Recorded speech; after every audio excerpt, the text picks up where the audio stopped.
अब ये second graph हम लोग डिस्कस करने वाले हैं। देखो अब ये लोग हम लोग डिस्कस कर रहे हैं सेकंड ग्राफ। ठीक है, अगर इसको आप सेपरेटली बनाना चाहें तो बना सकते हैं ना। ये लो, कुछ इस तरीके का ग्राफ, ये दूसरा वाला सेकंड वाला आपको दिखाई दे रहा होगा। ठीक है, ये एक्स एक्सिस पे टाइम लिया हुआ है और ये वाई एक्सिस पे पोजीशन ली हुई है। ठीक है, सबसे पहले तो एंगल देखेंगे इसका थीटा, है ना।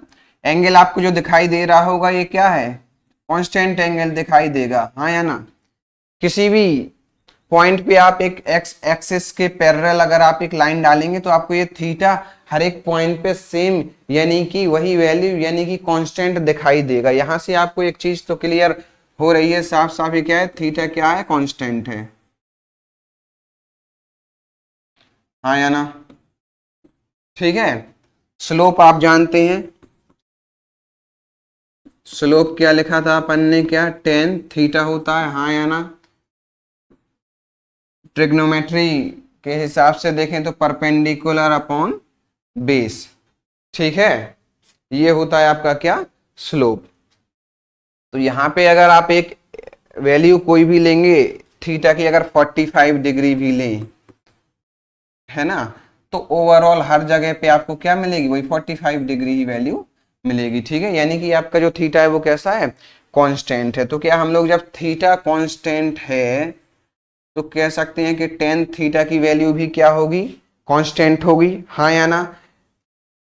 क्या लिख सकते हैं फिर, टेन थीटा की वैल्यू भी क्या होगी, कांस्टेंट होगी, हाँ या ना। जब टेन थीटा की वैल्यू कांस्टेंट है और टेन थीटा ही क्या होता है आपका स्लोप, तो क्या स्लोप भी कांस्टेंट है, स्लोप भी कैसा है, कांस्टेंट है, हाँ या ना। जब स्लोप कांस्टेंट हो गया, परपेंडिकुलर बाय बेस कांस्टेंट हो गया, यानी कि क्या कांस्टेंट हो गया आपका, डिस्प्लेसमेंट अपॉन टाइम, ये रेशियो आपका क्या हो गया, कांस्टेंट हो गया। ये रेशियो आपका क्या हो गया, कांस्टेंट हो गया, यानी कि, और ये रेशियो आपका क्या देता था, वेलोसिटी। ये रेशियो आपका क्या देता था, वेलोसिटी, यानी कि वेलोसिटी आपकी कैसी हो गई, कांस्टेंट हो गई, हाँ या ना। वेलोसिटी आपकी कैसी हो गई, कांस्टेंट हो गई वेलोसिटी। ठीक है, हाँ।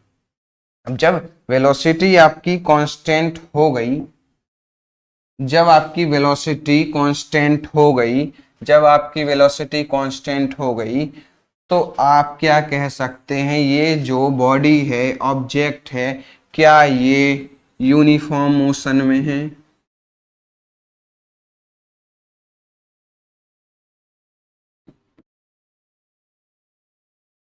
बॉडी आपकी क्या कर रही है, यूनिफॉर्म मोशन कर रही है। बॉडी आपकी क्या कर रही है, यूनिफॉर्म मोशन कर रही है। ठीक है, कोई दिक्कत इसमें, किसी को कोई दिक्कत।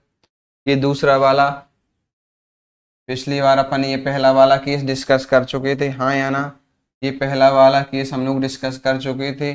ठीक है, अब ये दूसरा वाला केस भी हमने डिस्कस कर लिया है। ठीक है, अब बारी है थर्ड केस की। अब किसकी बारी है, थर्ड केस की बारी है। ठीक है, तीसरा जो केस डिस्कस करने वाले हैं ये वाला, कौन सा ये वाला केस डिस्कस करने वाले हैं। तब तक इसको नोट करना है अगर, तो वो नोट कर लेंगे।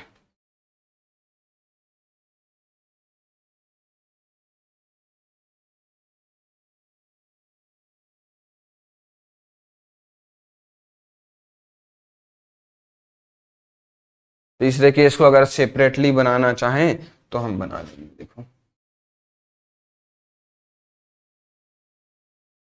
ये क्या टाइम ले लिया है, यहाँ पे क्या है, पोजीशन ले रहे हैं अपन। ठीक है, तीसरा जो आपको ग्राफ दिखाई दे रहा होगा वो कुछ ऐसा दिखाई,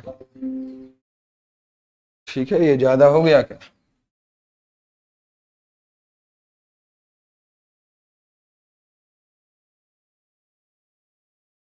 ये लो। ठीक है, कैसे ग्राफ दिखाई दे रहा है आपको, थर्ड वन, हाँ या ना। इसका अगर आप स्लोप देखना चाहेंगे तो स्लोप इसका क्या इंक्रीज हो रहा है या डिक्रीज हो रहा है? स्लोप इसका इंक्रीज हो रहा है कि डिक्रीज हो रहा है, ये बताओ आप फटाफट। सर स्लोप क्या है? या पहले थीटा एंगल देख लो ना। देखो यहां पे अगर आप थीटा देखेंगे, ठीक है, और फिर दूसरा इस पॉइंट पे थीटा देख लो, एक ये पॉइंट पे थीटा देख लो, ठीक है, फिर इस पॉइंट पे थीटा देख लो। थीटा कैसे देखेंगे? एक एक्स एक्सेस के पैरेलल एक लाइन डाल दो, ठीक है। थीटा आपको दिखाई दे रहा होगा यहाँ पे लगभग की अगर अपन बात करें तो 80 डिग्री या 75 डिग्री मान लो, इतना आपको दिखाई दे रहा है, ठीक है। तो यहाँ पे अगर आप थीटा देखेंगे तो लगभग 45 डिग्री के अप्रोक्स, समझ में आ रहा है। यहाँ पे अगर आप थीटा की बात करेंगे तो यहाँ पे तो 15 डिग्री के समथिंग या 10 डिग्री, 10 to 15 डिग्री के अप्रोक्स थीटा एंगल बन रहा है, ठीक है। तो पहले थीटा बन रहा था 80 डिग्री, फिर थीटा बना और ऊपर गए तो 45 डिग्री, फिर थीटा बना आपका कितना 10 डिग्री या फिर 15 डिग्री। तो यहां से आपने देखा जैसे जैसे मोशन आगे बढ़ रहा है या जैसे जैसे मोशन आगे हो रहा है वैसे वैसे थीटा की वैल्यू क्या हो रही है? डिक्रीज हो रही है। यानी कि टाइम के हिसाब से as time passes, है ना, थीटा इज डिक्रीसिंग। ये लो यहीं बना दो, क्या है एरो नीचे की तरफ है, डाउन मतलब क्या है, थीटा क्या हो रही है? डिक्रीज हो रही है। थीटा डिक्रीज हो रही है, so tan theta also decreases. Tan theta क्या हो रहा है?